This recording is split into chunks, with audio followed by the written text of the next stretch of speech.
warahmatullahi wabarakatuh. Kembali lagi di Puat Podcast, podcastnya mahasiswa Puat. Di sini saya Yun Sanjaya selaku host baru di sini. Hari ini kita kedatangan narasumber kita yang sangat luar biasa, yaitu Bang Nupus selaku Duta Bahasa Kalimantan Tengah. Halo guys, sobat Halo. Fuad dimanapun kalian berada, halo. Halo, terima kasih. Oke. Ini kita gali-gali dulu nih sama Bang Nupus bagaimana kesehariannya. Sebelum kita masuk ke keseharian Bang Nupus, kita masuk dulu bagaimana Bang Nupus nih sampai menjadi seorang duta bahasa gitu. Lebih menarik kan biar kita gali ke kesehariannya. Baik Bang Nupus, bagaimana sampai tahu alur-alur duta bahasa gitu? Oke, jadi kenapa akhirnya ini aku aja deh ya kayaknya. Aku ikut duta bahasa di tahun 2022 sebenarnya tuh bisa dibilang iseng sebenarnya. Yang pertama iseng dan yang kedua gabut. Enggak yang gabut-gabut banget sih. Jadi kemarin tuh sempat sebenarnya belum tahu sama sekali duta bahasa tuh apa. Karena pas dengar pertama kali ada yang namanya duta bahasa, karena dulu di Aliyah itu aku pengen masuk jurusan bahasa kan. Cuman gak kesampaian, akhirnya masuk IPA. Karena waktu itu di Aliyah di Man Kota Waringin Barat itu sebenarnya ada 3 jurusan, IPA, IPS, bahasa. Cuman bahasa dihapus. Jadi kayak pas dengar ada duta bahasa kayaknya menarik nih gitu. Cuman kayak ngelihat kualifikasi, persyaratan harus bisa bahasa Inggris, terus harus bisa menggunakan bahasa Indonesia yang baik dan benar, itu langsung kayak kalau bahasa sekarang tuh insecure nggak sih sama hal-hal yang kayak gitu. Akhirnya mengurungkan niat, nggak jadi nih, nggak usah ikut-ikutan kayak gini. Karena aku tuh dulu juga kalau bisa dibilang anti yang namanya duta-dutaan. Kayak stigma atau mindset tentang duta tuh kayak gimana sih, kayak nggak jelas gitu loh. Ini mohon maaf ya, nggak menyinggung duta mana aja, maksudnya dulu gitu. Terus akhirnya singkat cerita dekat Hamin seminggu pendaftaran berakhir, ada salah satu senior di organisasi ekstra gitu ya, beliau menyarankan gitu, kamu tuh ada potensi, kata beliau gitu, coba aja daftar dulu, gak ada salahnya gitu.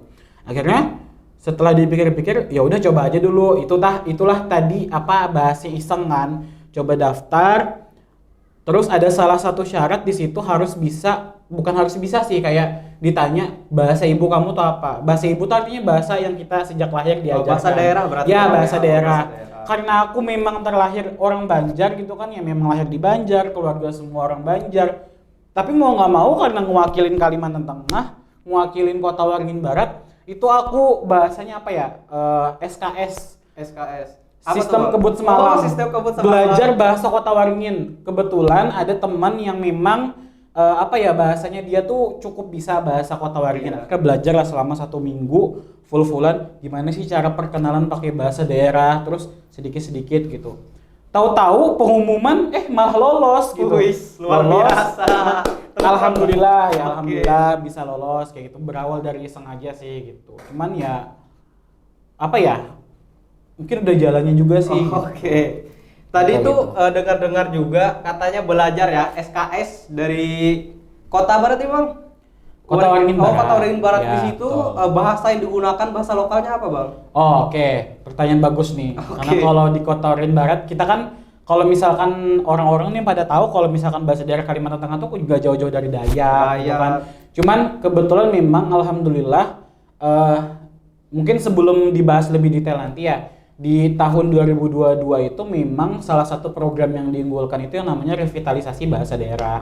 Dan salah satunya itu ada bahasa Kota Waringin dari 4 bahasa. Itu ada bahasa Dayak Ngaju, bahasa Dayak Maanyan, Ot Danum, sama Kota Waringin. Nah, Kota Waringin ini salah satu-satunya bahasa daerah dengan dialek Melayu.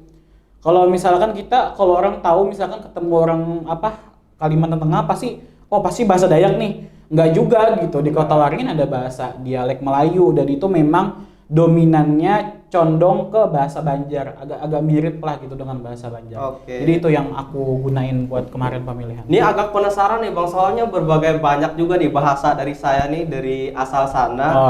Mau tahu juga gitu kan, ada kata kaitan dari Melayu gitu. Coba contohin dong Bang, bahasa-bahasanya tuh gimana gitu. Bahasa Melayu. Gimana ya? Kalau misalkan perkenalan lah, anggapannya pakai bahasa bahasa sana misal. Kalau bahasa sebenarnya gini, karena yang dibawa itu kemarin ke pemilihan itu kan dialek Melayu. Itu yang aku agak sulit belajar karena kan memang sebenarnya ya kalau di Kota Waringin Barat itu tuh ada beberapa wilayah-wilayah yang itu bahasanya tuh beda-beda gitu. Misalkan nih di sana itu ada yang namanya Kelurahan Mendawai. Mendawai itu dominan kalau misalkan ketemu sama orang Dayak di sini pasti kalau ini keluar di bahasa Pangkalan Bun ya, pasti Jadi kalau di Kota Waringin Barat khususnya di Pangkalan Bun itu nggak jauh-jauh kalau misalkan kalau dalam bahasa Indonesia itu ada kata imbuhan.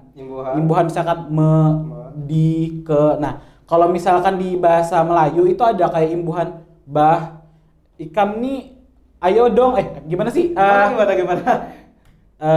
ini nih bah gitu, maksudnya kayak bah tuh kayak ini loh gitu. Kalau misalkan bahasa Indonesia ini loh gitu, misalkan ada makanan nih ini aja deh ini jabah gitu, ujungnya ada ujungnya bah. Terus ada juga yang misalkan kalau ngomong itu ujungnya aku agak-agak lupa aku lupa juga, pokoknya bahasanya tuh nggak jauh dari bahasa Banjar. Jadi misalkan kalau perkenalkan nama ulun nih, nah ada ujungnya nih. Nah itu tuh biasanya kental banget sama orang-orang dialek Melayu gitu. Kalau kita kan orang Banjar biasanya nama ulun nupus, tapi kalau di sana nama ulun nih. Nah jadi kayak ada logat itunya gitu. Ada imbuhan belakang. Iya, ada imbuhan kayak gitu. Kurang lebih kayak gitu sih. Tapi kalau misalkan ada pendatang ke sana, sebenarnya nggak cukup sulit buat nyesuaiin karena mirip-mirip sama bahasa Banjar gitu. Bisa dijelasin dulu Bang ke kawan-kawan, misalkan ada nih mau misalkan mendaftar jadi duta bahasa. Mungkin menonton dari podcast ini mereka terinspirasi gitu mau masuk duta bahasa. Bekal-bekal mereka yang harus disiapin itu apa gitu Bang? Bisa dijelaskan? Ya, betul banget. Jadi mumpung ini momennya ya untuk di tahun 2023 ini sampai ini bulan apa nih? Bulan April. Nanti di pertengahan Mei tanggal 15 itu tanggal 15 apa berapa saya lupa. Pokoknya di Mei lah terakhir itu pendaftaran Duta Bahasa Kalimantan Tengah tahun 2023. Jadi sebenarnya banyak banget nih yang nanya, nggak cuman Bang Yuyun ya yang tanya gitu, apa sih yang perlu kita siapkan kalau mau daftar Duta Bahasa. Kemarin banyak juga yang direct message atau DM di Instagram, terus juga ada yang DM di IG Kadubas. Kak kalau nggak bisa bahasa daerah gimana? Boleh nggak daftar? Kak kalau misalkan nggak bisa bahasa Inggris boleh nggak daftar gitu. Sebenarnya itu malah pertanyaan-pertanyaan aku waktu awal ragu ikut Duta Bahasa gitu. Jadi gini, di tahun 2023 ini memang dari Balai Bahasa Provinsi Kalimantan Tengah itu membuat salah satu persyaratan utama untuk daftar Duta Bahasa ini adalah menguasai 3 bahasa. Jadi mengutamakan bahasa Indonesia sesuai kita punya ada yang namanya Trigatra Bangun Bahasa.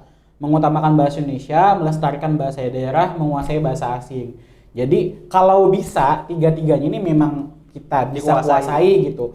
Tapi nggak menutup kemungkinan kalau teman-teman masih pasif, misalkan aku dari Barsel nih, aku dari Bartim, aku nggak tahu bahasa daerahku tuh apa. Nggak apa-apa, daftar aja dulu. Sembari ada waktu pendaftaran bisa sambil belajar gitu, cari-cari tahu gitu bahasa daerah kalian apa. Terus aku pasif nih bahasa Inggris gitu, aku cuman paling bisanya introduction atau perkenalan doang, misalkan kayak greeting, sapaan gitu-gitu doang, nggak masalah gitu. Aku pun awal-awal kayak cuman bisa kayak aku tuh paham misalkan ada orang yang ngomong bahasa Inggris atau ngajak aku ngobrol tuh aku bisa paham. Tapi untuk membicarakan, untuk membahasakannya cukup sulit. Itu bisa dipelajari gitu loh.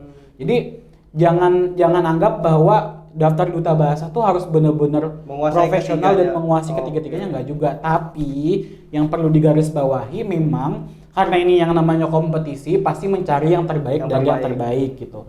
Karena nanti yang bakal jadi terbaik satu itu akan dikirim ke Duta Bahasa Nasional, otomatis bahasa Inggris ini tetap diutamakan gitu.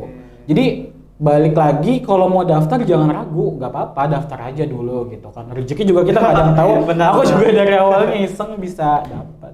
Asalkan mau belajar. Kalau dari aku sih gitu. Ini lanjut nih Bang, Abang nih sebagai Duta Bahasa Kalimantan Tengah. Setelah Abang terpilih nih sebagai Duta Bahasa Kalimantan Tengah nih, keseharian abang-abang tuh berperan sebagai duta bahasa tuh gimana Bang? Oh sip. Ini patut dipertanyakan juga kan, takutnya kawan-kawan ada bertanya, setelah jadi duta bahasa apa nih kerjaannya gitu? Betul.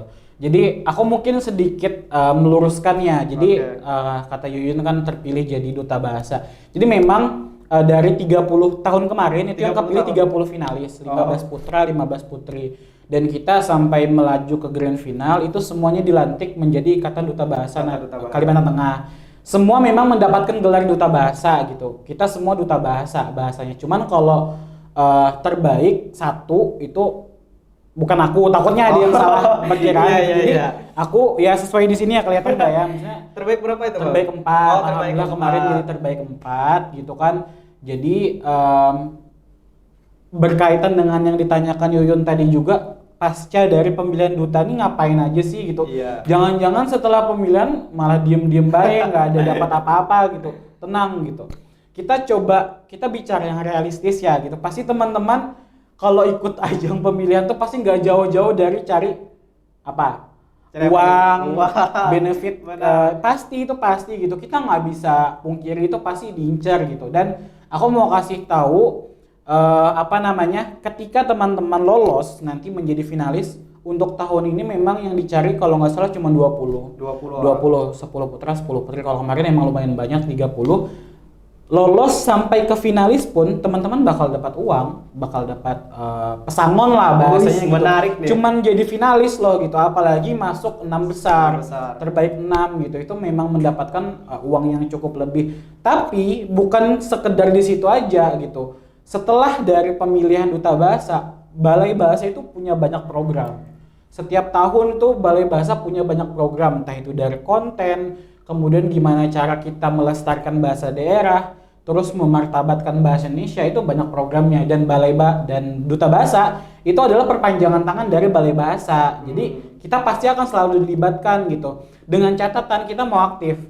Karena di beberapa kasus sebenarnya karena kita 30 yang dilantik, karena mereka punya kesibukan masing-masing. Kan yang daftar ini dari berbagai macam background ya.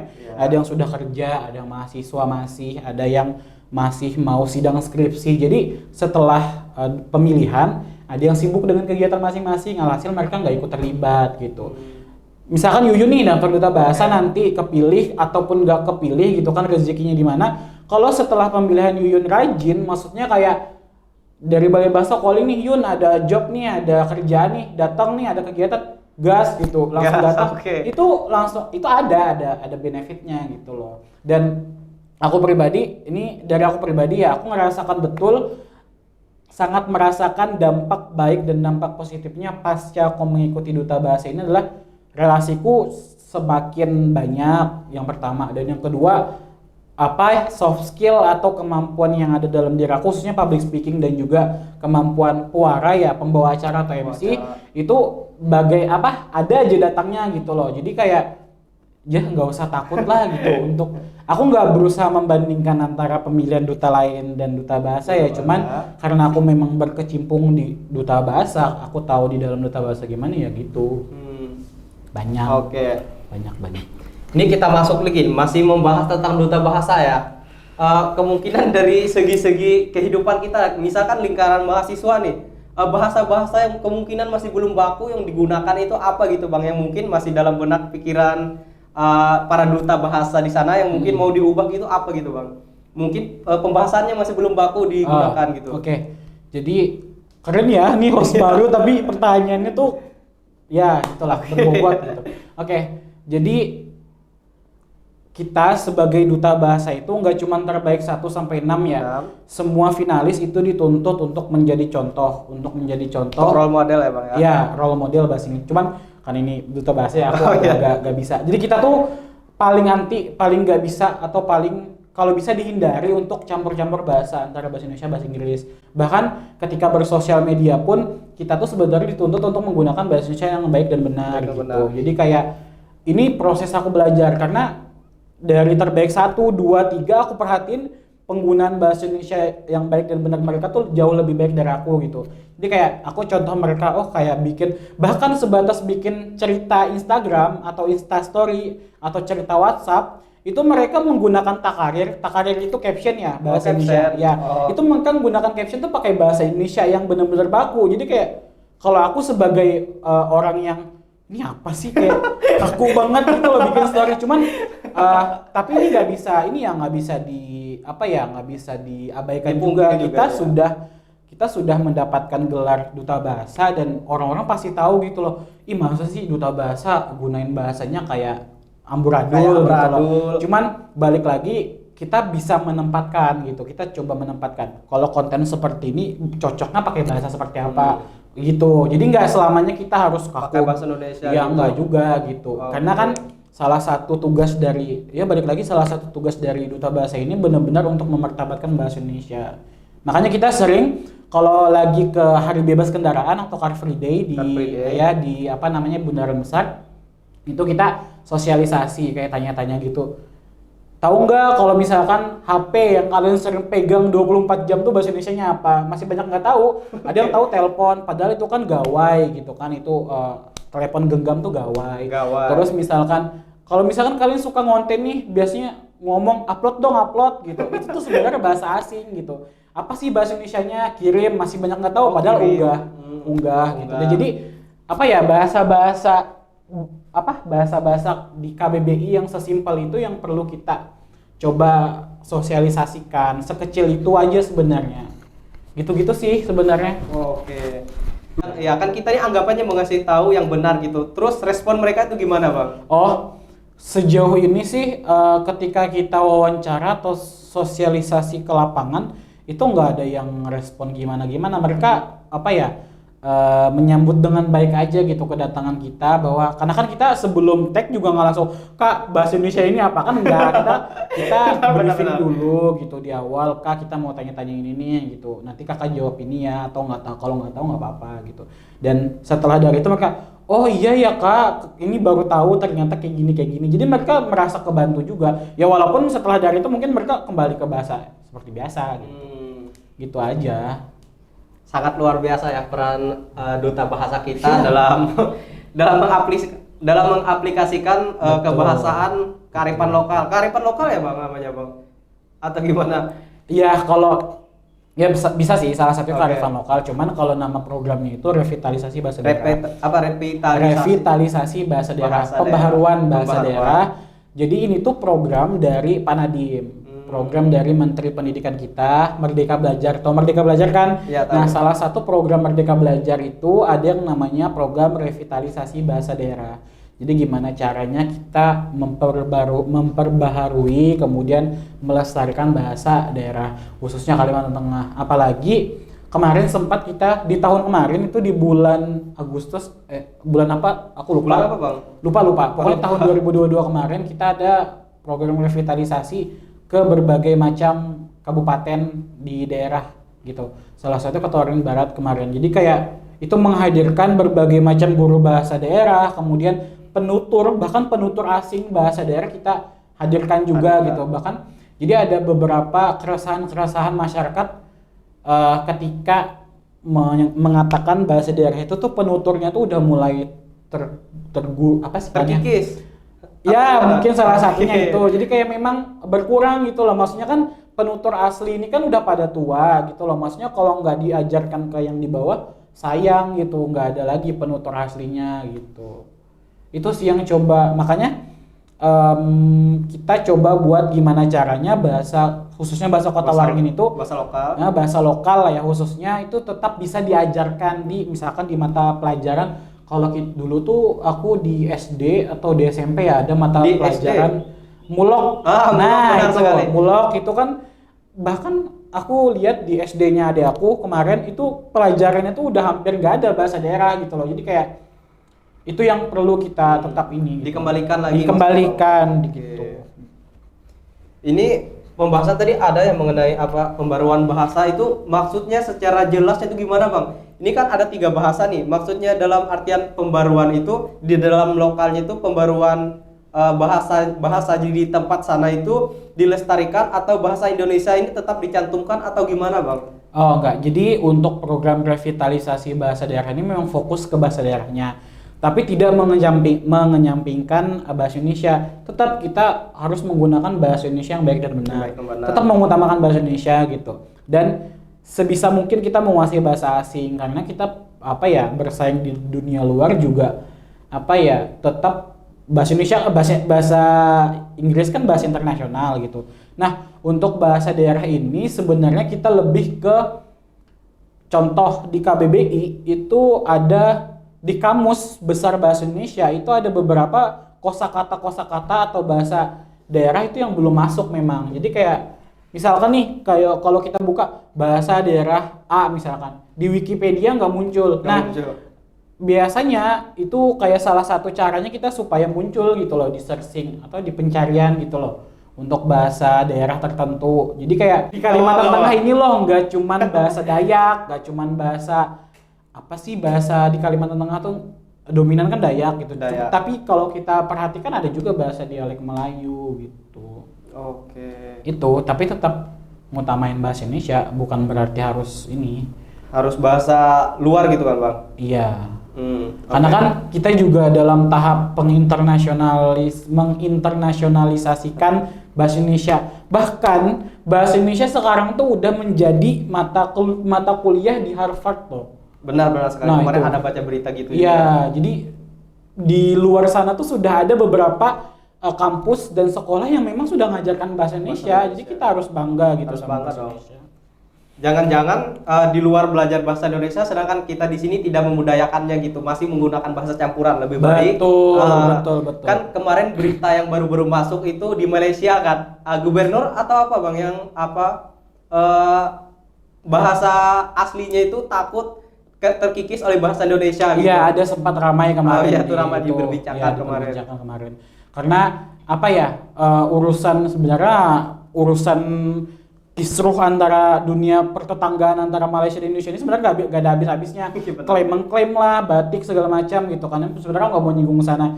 Salah satunya kemarin yang rame banget ya masalah bahasa Indonesia ini gitu takut. Karena bahkan pun kalau teman-teman nonton film Upin Ipin, animasi Upin Ipin itu kan memang kreator bahasa Indonesia apa ya? Aku takut dihujat.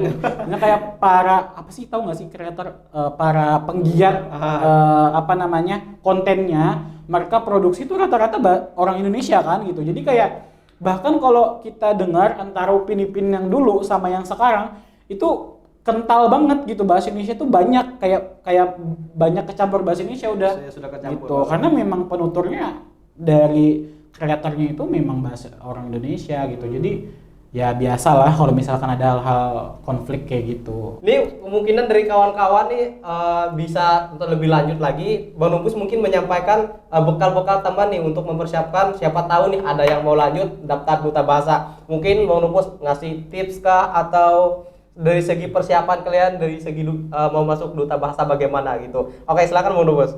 Oke. Jadi buat teman-teman yang mau daftar duta bahasa, bukan yang mau ya, aku bahkan ngajak teman-teman semua buat daftar duta bahasa. Kenapa? Tadi seperti yang aku sampaikan di awal, banyak sekali benefit, banyak sekali keuntungan yang akan teman-teman dapatkan ketika bergabung menjadi duta bahasa Kalimantan Tengah gitu. Dan aku sedikit mundur ya, kilas balik ke belakang gitu sebelum teman-teman daftar. Nanti teman-teman itu alurnya ya seperti biasa mengikuti kompetisi, pasti mengisi formulir. Nah, di situ di Instagram Balai Bahasa di situ ada link BBPKT kalau nggak salah, Balai Bahasa Provinsi Kalimantan Tengah. Masuk aja, pilih Balai Bahasa Kalimantan Tengah, pemilihan duta bahasa. Di situ nanti lengkap ada formulir pendaftaran, ada panduan. Baca aja di dalam panduan. Pokoknya lengkap di situ semua apa yang perlu teman-teman siapkan dari berkas, kemudian juga bahasa tes-tesnya apa aja gitu. Jadi nanti itu bakal ada sesi wawancara. Kalau tahun kemarin aku kurang tahu ya, karena aku juga belum dapat informasi yang detail dari Balai Bahasa gitu ya. Karena kita juga di bulan ini itu memang lagi gencar-gencarnya sosialisasi ke sekolah-sekolah dan juga ke kampus-kampus. Cuman di Yayan memang belum sih, kayaknya segera gitu. Nah, jadi tadi balik lagi, kita kan memang dituntut untuk menguasai 3 bahasa tuh, bahasa Indonesia, bahasa daerah dan bahasa Inggris gitu. Karena memang ini buat penyemangat teman-teman juga gitu. Dari tahun 2020 sampai 2021 Kalimantan Tengah itu tidak lepas dari 5 besar. Tepuk tangan dong buat Kalimantan Tengah. Jadi Duta Bahasa Kalimantan Tengah pas waktu masuk ke nasional itu diperhitungkan gitu loh. Maksudnya kayak ditunggu-tunggu gitu. Karena potensi gak kalah gitu potensinya balai bahasa Duta Bahasa Kalimantan Tengah sama teman-teman dari Jawa Barat. Memang kalau setahu aku ya, kalau nggak salah memang saingan terberat dari Duta Bahasa Kalimantan Tengah itu Jawa Barat sama Jakarta, DKI Jakarta ya. Ya paham lah ya, tuan rumah DKI Jakarta. Dan kemarin yang menang di tahun 2022 itu dari Jakarta. Dari 2021 itu Jawa Barat. Nah, waktu di 2020 kalau nggak salah kita terbaik 5, di 2022-nya di 2021-nya kita terbaik 3, dan di 2022 itu kita memang lepas dari 10 besar saat itu karena memang saingannya memang luar biasa, bagus-bagus semua, cuman kita berhasil mempertahankan penampilan seni budaya terbaik. Nah, ini yang paling ditunggu-tunggu sebenarnya di nasional adalah kalau di Duta Bahasa nanti kan ada unjuk bakat tuh. Nanti setiap dibawa ke nasional mereka tuh tampil nari dan itu selalu juara 1 dan selalu tampil di malam final. Itu sih yang bikin bangga. Jadi kayak persiapin aja. Nanti ada wawancara. Ini aku spill dikit ya. Oke. Aduh, spill apa lagi bahasa Indonesianya? Kayak aku bocorin sedikit. Dari segi wawancara ya, Bang. Nanti bakal ada wawancaranya 3 bahasa. Cuman jangan yang terlalu 3 bahasa, wow, gimana nih gitu, enggak, cuman kayak paling cuman perkenalan bahasa Inggris. Dan bahkan sebelumnya, kamu aktif nggak nih dalam bahasa Inggris gitu, kamu bisanya bahasa Inggris kayak gimana, ya tipis-tipis lah ya gitu. Jadi nggak terlalu dituntut juga untuk bisa bahasa Inggris, cuman kalau ambisnya pengen jadi terbaik 1, kalau memang pengen jadi terbaik 1 dan mewakili Kalimantan Tengah ke nasional, ya harus lebih keras belajar gitu dari bahasa Inggrisnya. Terus nanti teman-teman akan dikarantina. Karantina itu nanti pembekalan berbagai macam materi dari wicara publik, public speaking, kemudian juga bagaimana cara menggunakan bahasa Indonesia baik dan benar gitu. Dan teman-teman nanti dituntut kalau misalkan lolos ke finalis, itu nanti teman-teman harus nyiapin yang namanya proposal kerja. Apa itu proposal kerja? Proposal kerja itu adalah proposal rancangan program kerja kita selama 1 tahun ke depan. Nah, jadi kita bikin proposal tuh, isinya planning atau rancangan. Ini loh Balai Bahasa, aku punya ide buat bikin proker ke depan. Dan itu kalau misalkan lolos sampai 6 besar, maksudnya di grand final atau di malam puncak dapat terbaik 6 gitu loh, maksudnya masuk dalam terbaik 6 itu bakal presentasi. Nah, disitulah kemampuan bahasa kita diuji. Bahasa Indonesia, bahasa daerah, terus bahasa Inggris kita. Bahkan ada salah satu juri pasti akan nanya pakai bahasa Inggris gitu. Itu jadi balik lagi itu sih yang perlu disiapin gitu. Nanti bakal ada. Nah, gimana kalau misalkan bahasa Indonesia? Kita kan sehari-hari pakai bahasa Indonesia, apa yang dites gitu. Yang dites adalah kemampuan kita, pengetahuan kita tentang bahasa Indonesia. Gak jauh-jauh dari ujian bahasa Indonesia gitu. Kita nanti bakal ada yang namanya tes UKBI, uji kemahiran berbahasa Indonesia. Baik itu uji mendengarkan, kemudian berbicara, membaca dan lain sebagainya. Gitu sih. Jadi jangan takut lah, maksudnya buat untuk mencoba ya Bang ya. Untuk coba aja dulu, iseng-iseng aja siapa dulu. Siapa tahu kan tadi kayak Bang Nupus kegabutannya membuahkan hasil gitu. Iya betul. Siapa tahu hoki sekali setahun mungkin kan kita nggak tahu. Kemungkinan kehokiannya bisa diambil pada saat pemilihan duta nanti ya. Oke. Yang pasti mau belajar. Mungkin aku mau sebelum ini balik ya, maksudnya boleh. Di IAIN kemarin di tahun 2022 itu 3 orang yang daftar. Jadi ada dari satu fakultas FEBI, Ekonomi dan Bisnis Islam, 2-nya dari FUAD. Luar dan biasa. 2-duanya dari KPI. Itu namanya Bang Rizky Maulan. Beliau juga lolos sampai finalis 30 besar kemarin. Jadi kita dari tahun kemarin 3 orang. Semoga tahun ini 4. Iya 4 sama ya? Muhammad Hanif satunya. 4 orang laki. Enggak, dia anak FEBI juga. Jadi mohon maaf ya kalau aku lupa, ternyata lebih dari 4, yang aku ingat ada 4 kalau nggak salah. Semoga tahun ini lebih banyak lagi anak-anak IAIN, amin. Dan karena aku juga mau sedikit promosi dari daerah aku gitu ya, dari Kota Waringin Barat. Kemarin tahun 2022 itu kebetulan banget cuman aku yang daftar. Jadi cukup disayangkan sih, karena teman-teman Kobar itu sebenarnya banyak potensi juga. Jadi aku sekalian, siapa tahu ada teman-teman Kobar yang nonton, coba aja daftar. Gak cuman Kobar, Barsel, Bartim semua lah gitu daftar. Jadi ditunggu kehadiran teman-teman, partisipasi teman-teman semua buat daftar Duta Bahasa Provinsi Kalimantan Tengah tahun 2023. Jangan takut untuk mencoba karena kita berproses sama-sama, belajar sama-sama. Jangan minder karena ternyata dia lebih jago nih bahasa Inggris, dia jago bahasa daerah. Enggak, siapa kita nggak tahu potensi kita ada di mana dan hoki kita ada di mana gitu. Jadi, coba aja dulu asalkan mau berproses dan mau belajar. Intinya closing statement dari aku, jangan pernah takut untuk mencoba dan terus belajar dan berproses. Baik, terima kasih dari Bang Nupus. Betul. Jadi jangan lupa follow, ikuti Instagram Ikatan Duta Bahasa Ikadubas Kalteng. Kalau mau tahu informasi lebih lanjut sama @Balai Bahasa Kalteng. Sama kita juga ada YouTube, kanal YouTube di Balai Bahasa Kalimantan Tengah. Oke. Itulah tadi dari Pak Duta kita. Buat anak-anak PUAT jangan lupa ya daftar Duta Bahasa. Betul. Jangan lupa. Oke. Sebelumnya jangan lupa like, comment, subscribe channel YouTube-nya PUAT TV. Assalamualaikum warahmatullahi wabarakatuh. Waalaikumsalam.